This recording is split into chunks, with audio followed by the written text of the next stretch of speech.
Hi, I'm Rasmus from Maturix, and in this video I'm going to talk about the Maturix Concrete Library. Normally you will add a calibration or a set of strength maturity relationship points to be able to do the strength prediction. But you might be in the situation where you don't have that yet, and in this case we have analyzed more than 500 different concrete mixes and strength classes and put them into our beta version of a concrete library.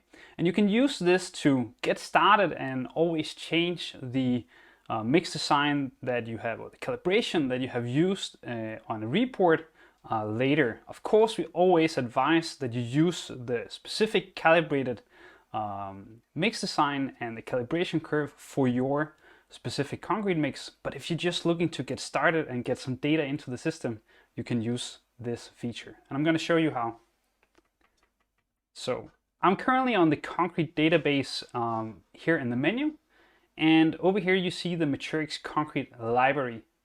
And when I click this, it will open up a pop-up box. There are some terms. Again, this is an experimental feature. The data is from over 500 different strength classes and concrete mixes, but again, it's not the same as your specific concrete mix. You can read the full terms here and accept. So let's try to go through everything here. First, you can select between the different concrete strength classes. So in this case, I'm going to choose a C3037. You can choose between the different maturity functions. I'm going to stick to the Arrhenius.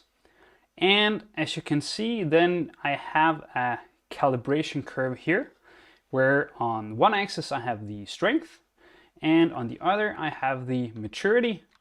And as you can see, since it's a C3037, it ends in 37 MPa after 28 days of curing at 20 degrees.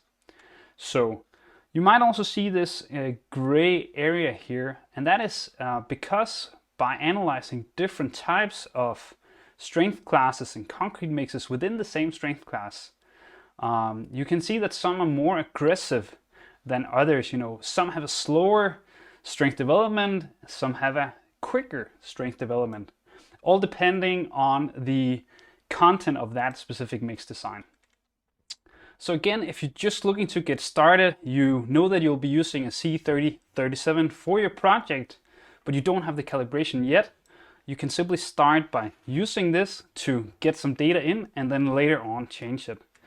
And the really cool thing here is also that if you have a few points, let's say that you have a 3-day point and you know that that is 20 MPa, then you can kind of add this to your this calibration, and you will see that it kind of sticks here. So when you change the shape or the aggressiveness, it will take this into consideration. So I'm going to save this and I'm going to call it test mix and click save. So as you can see, now it's been added to the concrete database, and I can simply click add to project here and select the project that I want to add it to and click add to project. And in the concrete database, you can simply add it to all your different projects from one place, no matter if it's a calibration you've done on your own or if you've created a calibration using the Maturix Concrete Library.